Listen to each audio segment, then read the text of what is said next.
എല്ലാവർക്കും നമസ്കാരം. 10ാം ക്ലാസ് ബയോളജിയുടെ ഒന്നാമത്തെ ചാപ്റ്ററായ ജീവൻ്റെ ജനിതകം, അതായത് ജെനറ്റിക്സ് ഓഫ് ലൈഫും, ലാസ്റ്റ് ചാപ്റ്ററായ ചാപ്റ്റർ 6 ജീവശാസ്ത്രവും സാങ്കേതിക വിദ്യയും, ബയോളജി ആൻഡ് ടെക്നോളജി, ഈ 2 ചാപ്റ്റേഴ്സും വളരെയധികം ഒന്നൊന്നിനോട് ബന്ധപ്പെട്ടിട്ടാണുള്ളത്. അതുകൊണ്ട് തന്നെ 2 ചാപ്റ്ററും ഒരുമിച്ച് ചേർത്ത് റിവൈസ് ചെയ്യുമ്പോൾ വിദ്യാർത്ഥികൾക്ക് കുറച്ചുകൂടി നന്നായിട്ട് മനസ്സിലാകും എന്ന ഉദ്ദേശത്തോടു കൂടിയാണ് 2ഉം ചേർത്ത ഒരു ഡീറ്റെയിൽഡ് റിവിഷനും കുറച്ച് ഇമ്പോർട്ടൻ്റ് ക്വസ്റ്റ്യൻസും ഷെയർ ചെയ്യാമെന്ന് ഞാൻ ഉദ്ദേശിച്ചത്. ജീൻ, DNA, ക്രോമസോം, ഇതൊക്കെ ചെറിയ ക്ലാസ്സുകളിലൊക്കെ വന്നിട്ടുണ്ട് എങ്കിലും നമ്മൾ 10ാം ക്ലാസ്സിൽ അത് വളരെ വ്യക്തമായി തന്നെ മനസ്സിലാക്കിയാലേ ഈ 2 ചാപ്റ്ററുകളും, അതായത് ചാപ്റ്റർ 1ഉം ചാപ്റ്റർ 6ഉം ജീവൻ്റെ ജനിതകവും, അതേപോലെ തന്നെ ലാസ്റ്റ് ചാപ്റ്ററായ ബയോളജി ആൻഡ് ടെക്നോളജി, ഇത് 2ഉം മനസ്സിലാകണമെങ്കിൽ ഈ ബേസിക് ആയിട്ടുള്ള DNA എന്താണെന്ന് വ്യക്തമായിട്ട് അറിഞ്ഞിരിക്കണം, ജീൻ എന്താണെന്ന് വ്യക്തമായിട്ട് അറിഞ്ഞിരിക്കണം, ക്രോമസോം എന്താണെന്ന് വ്യക്തമായിരിക്കണം. ഇതിൻ്റെ ഒരു അടിസ്ഥാനമുണ്ടെങ്കിൽ, അത് വ്യക്തമായിട്ട് മനസ്സിലാക്കിയാലേ ഈ ചാപ്റ്റർ നന്നായിട്ട് നമുക്ക് പഠിക്കാൻ കഴിയുകയുള്ളൂ, അത് മനസ്സിലാക്കാൻ കഴിയുകയുള്ളൂ. അപ്പോൾ ആദ്യമായിട്ട് അതെന്താണ് എന്ന് ഒരു വ്യക്തമായി പറയാമെന്നാണ് ഞാൻ ഉദ്ദേശിക്കുന്നത്. നമുക്കെല്ലാവർക്കും സെല്ലറിയാം, കോശമറിയാം. ആ കോശത്തിനകത്ത് സെൻറ്ററിലായിട്ട് നമുക്ക് ഒരു ന്യൂക്ലിയസ് ഉണ്ട്. അതാണ് നമ്മൾ മർമ്മം, അല്ലെങ്കിൽ ഒരു സെല്ലിൻ്റെ പ്രധാന ഭാഗമെന്ന് പറയുന്നത് ന്യൂക്ലിയസ് ആണ്. അപ്പോൾ ഈ ന്യൂക്ലിയസിനകത്ത് ക്രൊമാറ്റിൻ ജാലി അല്ലെങ്കിൽ ക്രൊമാറ്റിൻ നെറ്റ്വർക്ക് എന്ന് പറയുന്ന ഇങ്ങനെ ഒരു വല പോലെയുള്ള ഒരു സാധനമുണ്ട്. ഈ ക്രൊമാറ്റിൻ നെറ്റ്വർക്കാണ് ക്രോമസോമായി രൂപാന്തരപ്പെടുന്നത്. അപ്പോൾ ഈ ക്രോമസോമിൻ്റെ യൂണിറ്റ്സ് ആണ് DNA. അപ്പോൾ ഒരു സെൽ അല്ലെങ്കിൽ കോശം, പിന്നെ ന്യൂക്ലിയസ്, ക്രോമസോം, ക്രോമസോമിൽ നിന്ന് DNA, അതിൻ്റെ യൂണിറ്റ്സ് ആണ് DNA. ഇതാദ്യം നമ്മൾ ഈ ഒരു ചിത്രം മനസ്സിലേക്ക് കൊണ്ടുവരിക. പിന്നെ നമ്മൾ മനസ്സിലാക്കേണ്ടത് ഈ DNAയുടെ ഘടകങ്ങൾ എന്തെല്ലാമാണെന്നാണ്. ഈ DNA എന്ന് പറയുന്നത് ഒരു ചുറ്റുഗോവണി മാതൃകയിലാണുള്ളത്, അതായത് ഒരു സ്റ്റെയർ കേസ് പോലെ. ഈ സ്റ്റെയർ കേസിൻ്റെ ഓരോ പടികളുണ്ട്. ഈ പടികളെ നമ്മൾ ന്യൂക്ലിയോടൈഡ്സ് എന്നാണ് പറയുന്നത്. അപ്പോൾ ഈ പടികൾ കൊണ്ടാണ് നമ്മുടെ DNA ഉണ്ടാക്കിയിരിക്കുന്നത്. ഈ പടികളുണ്ട്, പിന്നെ ഫോസ്ഫേറ്റ്സ് ഉണ്ട്, നൈട്രജൻ ബേസ് ഉണ്ട്. ഇതുകൊണ്ടാണ് ഈ പടികൾ ഉണ്ടാക്കിയിട്ടിരിക്കുന്നത്. ഈ ന്യൂക്ലിയോടൈഡ് എന്ന് പറയുന്ന പടി ഉണ്ടാക്കിയിരിക്കുന്നത് ഒരു ഫോസ്ഫേറ്റ് ഗ്രൂപ്പ്, ഒരു നൈട്രജൻ ബേസ്, പിന്നെ ഷുഗർ. അപ്പോൾ ഈ പടികൾ ചേർന്നിട്ടാണ്, ഈ പടികളും ചുറ്റുമുള്ള ഈ ഗോവണി മാതൃകയും ചേർന്നിട്ടാണ് നമ്മൾ DNA എന്ന് പറയുന്നത്. ഈ പടികളെ തമ്മിൽ ബന്ധിപ്പിച്ചിട്ടുള്ളത് ഫോസ്ഫോഡയസ്റ്റർ, കോവാലൻ്റ് ഫോസ്ഫോഡയസ്റ്റർ ബോണ്ട് എന്നാണ് പറയുക. അത് നിങ്ങൾക്ക് ആ ബോണ്ടിൻ്റെ പേര് കൊടുത്തിട്ടില്ല, അതൊക്കെ നിങ്ങൾ വലിയ ക്ലാസ്സിൽ പക്ഷേ ഇതിനെ തമ്മിൽ ബന്ധിപ്പിക്കുന്നത് ഒരു ഫോസ്ഫേറ്റ് ഗ്രൂപ്പും ഒരു ഡിയോക്സി റൈബോസ് 5 കാർബൺ ഷുഗറും എന്നാണ് പറയുന്നത്. നിങ്ങൾ ഷുഗർ എന്ന് കാണും, നമ്മൾ പൊതുവേ നമ്മുടെ ടേബിൾ ഷുഗറാണ് നമ്മുടെ മനസ്സിൽ വരിക. ടേബിൾ ഷുഗർ എന്ന് പറഞ്ഞാൽ നമ്മൾ സാധാരണയായി ചായയിലും കാപ്പിയിലും ഒക്കെ ഇടുന്ന ഷുഗർ. ആ ഷുഗറാണോ ഈ ഷുഗർ? സാധാരണ നമ്മൾ ഉപയോഗിക്കുന്ന ഷുഗറാണോ ഇത് എന്ന് ചോദിച്ചാൽ അല്ല. ഈ ഷുഗറിന് ഒരു പ്രത്യേകതയുണ്ട്. സാധാരണയായി നമ്മൾ ഉപയോഗിക്കുന്ന സൂക്രോസ്, അത് C12H22O11 എന്നാണ് അതിൻ്റെ മോളിക്കുലാർ ഫോർമുല വരുന്നത്. പക്ഷേ നമ്മുടെ DNAയിലുള്ള റൈബോസ് എന്ന് പറയുന്നത് ഡിയോക്സി റൈബോസ് ആണ്. അതായത് ഇതിൻ്റെ ഫോർമുല C5H10O11. സാധാരണ പഞ്ചസാരയുടെ ഫോർമുല C12H22O11 ആണെങ്കിൽ ഇത് C5H10O11 ആണ്. ചിലപ്പോൾ ഓൺവേർഡിനൊക്കെ ചോദിക്കാം സാധാരണയുള്ള പഞ്ചസാരയുടെയും നമ്മുടെ DNA പഞ്ചസാരയുടെയും വ്യത്യാസം എന്താണെന്ന് ചിലപ്പം ചോദിക്കാം. നോട്ട് ചെയ്ത് വെച്ചോളൂ. പിന്നെ ഈ ഷുഗറും ഫോസ്ഫേറ്റും അല്ലാതെ ഈ DNA ഉള്ള ഈ ന്യൂക്ലിയോറ്റൈഡിൻ്റെ ഭാഗമായുള്ളതാണ്, അല്ലെങ്കിൽ അതിൻ്റെ ഒരു ഘടകമായിട്ടുള്ളതാണ് നൈട്രജൻ ബേസുകൾ. നൈട്രജൻ ബേസുകൾ എന്ന് പറഞ്ഞാൽ നൈട്രജൻ അടങ്ങിയ ആൽക്കലി സ്വഭാവമുള്ള സംയുക്തങ്ങൾ, നൈട്രജൻ കണ്ടെയ്നിങ് ആൽക്കലൈൻ കോമ്പൗണ്ട്സ് എന്നാണ് നമ്മൾ പറയുക നൈട്രജൻ ബേസിനെ. പൊതുവായിട്ട് 4 ടൈപ്പ് നൈട്രജൻ ബേസുകളാണുള്ളത്: അഡിനൈൻ, ഗ്വാനൈൻ, സൈറ്റോസിൻ, തൈമിൻ. ഇതിൽ എല്ലാ നൈട്രജൻ ബേസുകളും തമ്മിൽ ജോഡി ചേരാറില്ല. ജോഡിയായിട്ടാണ് ഓരോ പടികളിലും, ഈ ചുറ്റുഗോവണിയുടെ ഓരോ പടികളിലും ജോഡിയായിട്ടാണ്. പക്ഷേ അവ എല്ലാം അങ്ങോട്ടും ഇങ്ങോട്ടും ജോഡി ചേരാറില്ല. നമ്മളിപ്പം കൂട്ടുകാരെ തിരഞ്ഞെടുക്കുമ്പോൾ നമുക്ക് ഇഷ്ടമുള്ളവരോടാണ് നമ്മൾ കൂട്ടുകൂടുക, അല്ലേ? അതേപോലെ തന്നെ ഈ അഡിനൈൻ എന്ന് പറയുന്ന നൈട്രജൻ ബേസ് എപ്പോഴും ജോഡി ചേരുന്നത് തൈമിൻ്റെ കൂടെ ജോഡി ചേരുകയുള്ളൂ. അതേപോലെ ഗ്വാനൈൻ എന്ന് പറയുന്ന നൈട്രജൻ ബേസ് എപ്പോഴും സൈറ്റോസിൻ്റെ കൂടെ ജോഡി ചേരുകയുള്ളൂ. അപ്പോൾ ATGC ഇങ്ങനെയാണ് ഓരോ പടികളും നിർമ്മിച്ചിട്ടുള്ളത്. അപ്പോൾ നമ്മൾ ഒന്നുകൂടെ മനസ്സിലാക്കാനുള്ളത്, DNA നിർമ്മിച്ചിരിക്കുന്നത് ന്യൂക്ലിയോറ്റൈഡ്സ് കൊണ്ടാണ്. ഈ ന്യൂക്ലിയോറ്റൈഡ്സിൽ ഫോസ്ഫേറ്റ് ഗ്രൂപ്പുണ്ട്, ഒരു 5 കാർബൺ ഷുഗറുണ്ട്, അതായത് 5 കാർബൺ പഞ്ചസാരയുണ്ട്, ഡിയോക്സി റൈബോസ് പഞ്ചസാരയുണ്ട്, പിന്നെ നൈട്രജൻ ബേസ് ഉണ്ട്. നൈട്രജൻ ബേസുകൾ 4 തരത്തിലുണ്ട്: അഡിനൈൻ, ഗ്വാനൈൻ, സൈറ്റോസിൻ, തൈമിൻ. അപ്പോൾ നമ്മൾ DNA എന്താണ്, DNAയുടെ കമ്പോണൻസ് എന്താണ്, എന്തുകൊണ്ടാണ് DNA ഉണ്ടാക്കിയിരിക്കുന്നത് എന്നൊക്കെ നമ്മൾ മനസ്സിലാക്കി കഴിഞ്ഞു. ഇനി നമ്മൾ മനസ്സിലാക്കേണ്ടത് എന്താണ് ജീൻ, അതിൻ്റെ പ്രാധാന്യം എന്താണ്. നമ്മൾ നേരത്തെ പറഞ്ഞു DNA കുറിച്ച് പറഞ്ഞല്ലോ. ഈ DNAയിൽ ന്യൂക്ലിയോറ്റൈഡ് ഉണ്ട് എന്ന് നമ്മൾ പറഞ്ഞു. അപ്പോൾ ഈ കുറച്ചൊരു നിശ്ചിതമായ ന്യൂക്ലിയോറ്റൈഡുകൾ, അതിൻ്റെ ഒരു ശ്രേണിയെയാണ്, കുറച്ച് ന്യൂക്ലിയോറ്റൈഡുകൾ ചേർന്ന ഒരു ശ്രേണിയെയാണ് നമ്മൾ ജീൻ എന്ന് പറയുന്നത്. ഒരു നിശ്ചിത ന്യൂക്ലിയോറ്റൈഡുകളെയാണ് നമ്മൾ, അതിൻ്റെ ഒരു സീരീസിനെയാണ് നമ്മൾ ജീൻ എന്ന് പറയുന്നത്.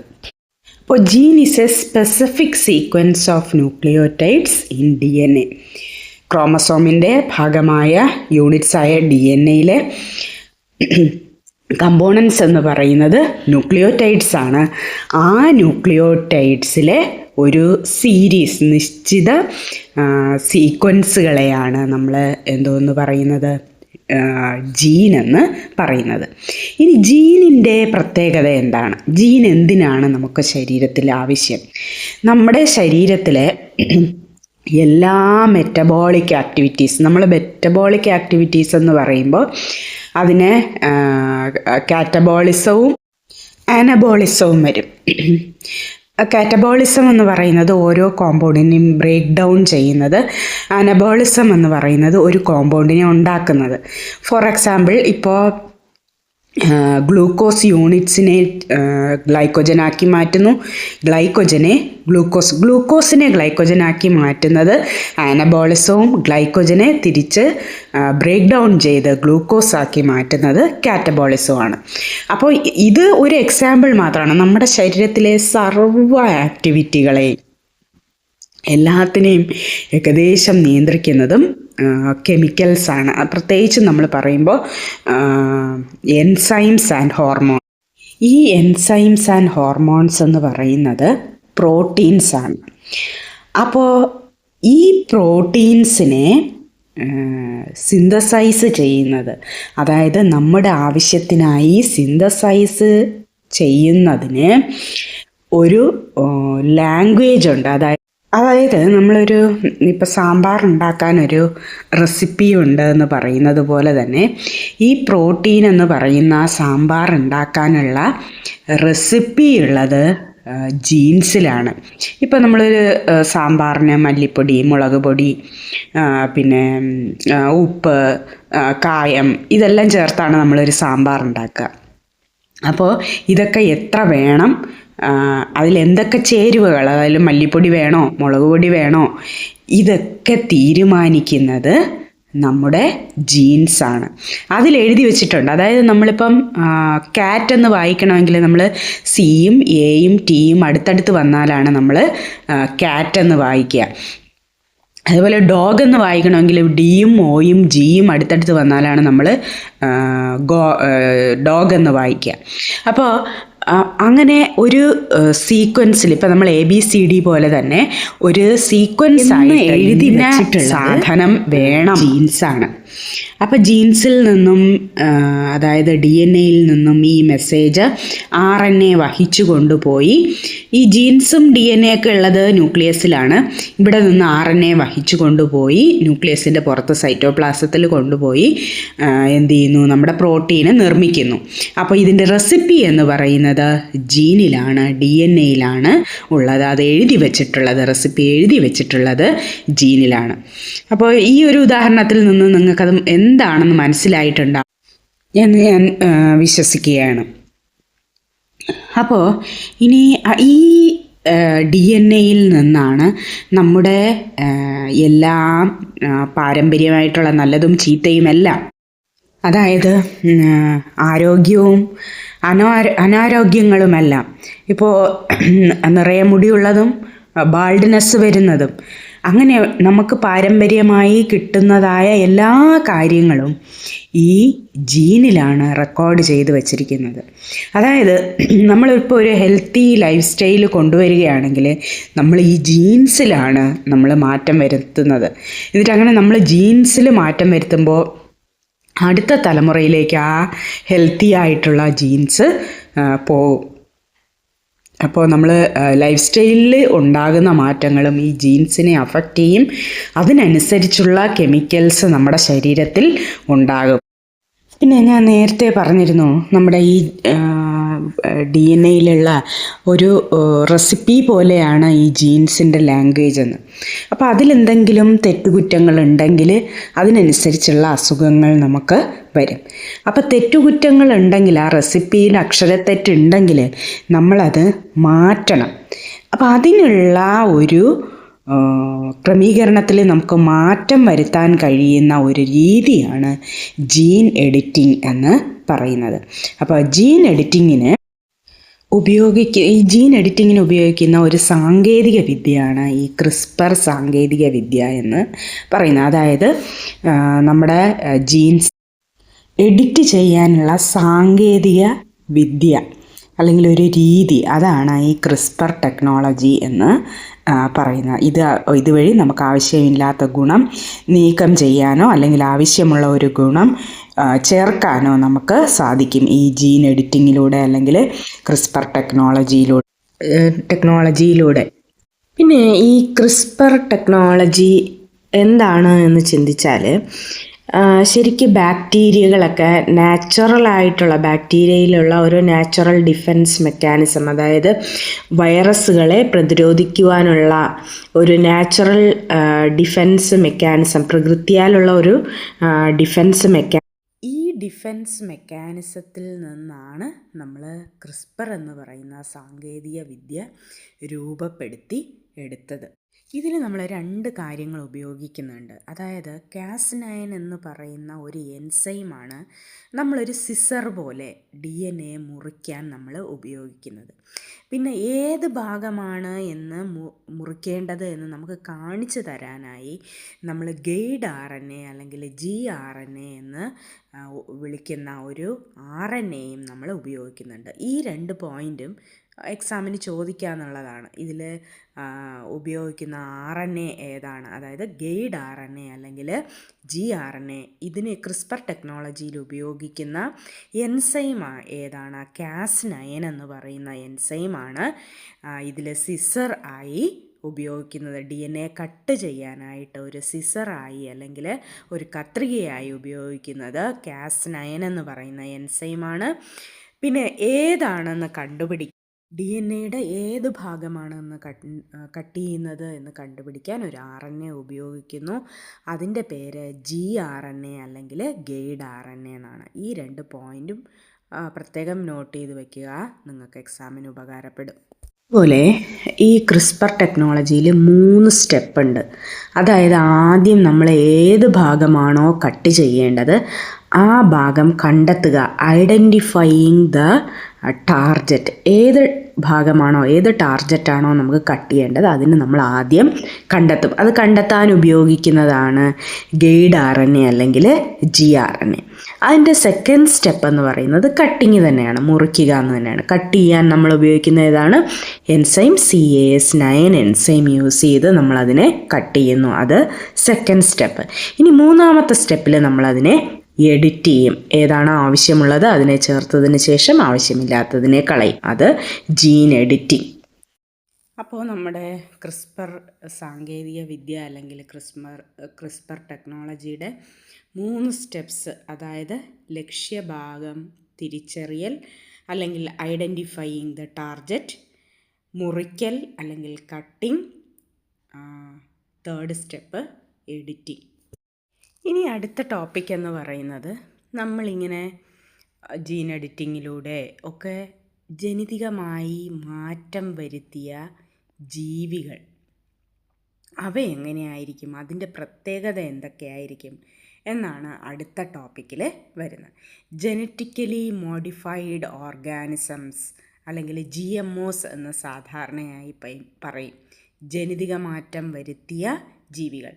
അത് സസ്യങ്ങളുണ്ട്, ജന്തുക്കളുണ്ട്, മൈക്രോ ഓർഗാനിസംസ് ഉണ്ട്.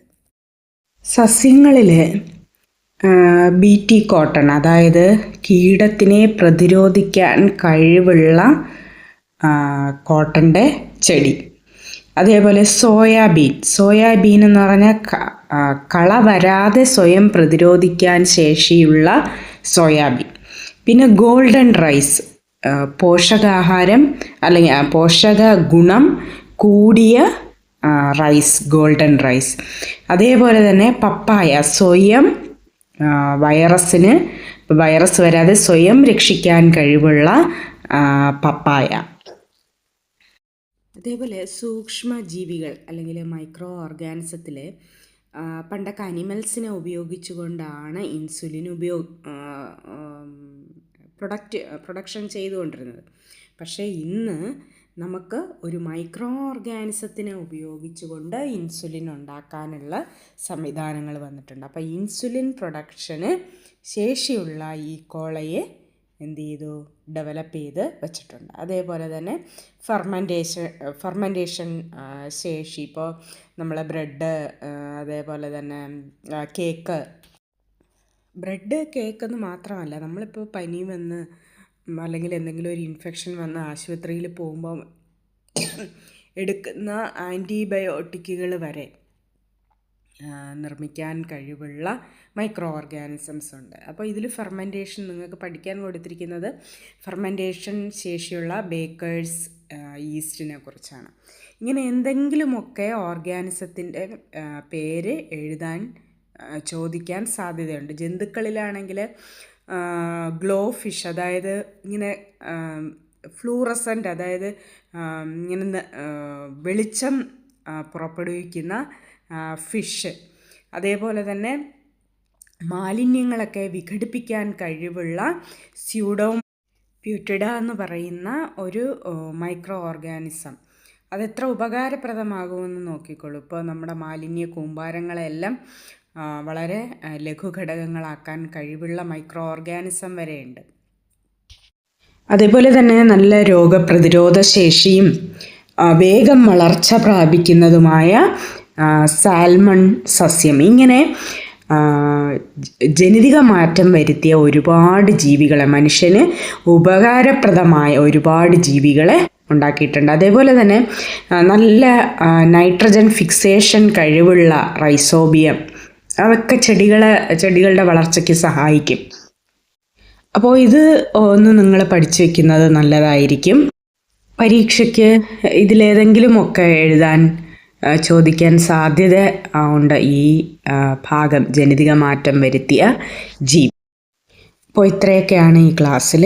ഇനി കുറച്ച് ഈ 2 പാഠത്തിൻ്റെ തന്നെ കൂടുതൽ അറിവുകളുമായി അടുത്ത ക്ലാസ്സിൽ കാണാം. നന്ദി, നമസ്കാരം.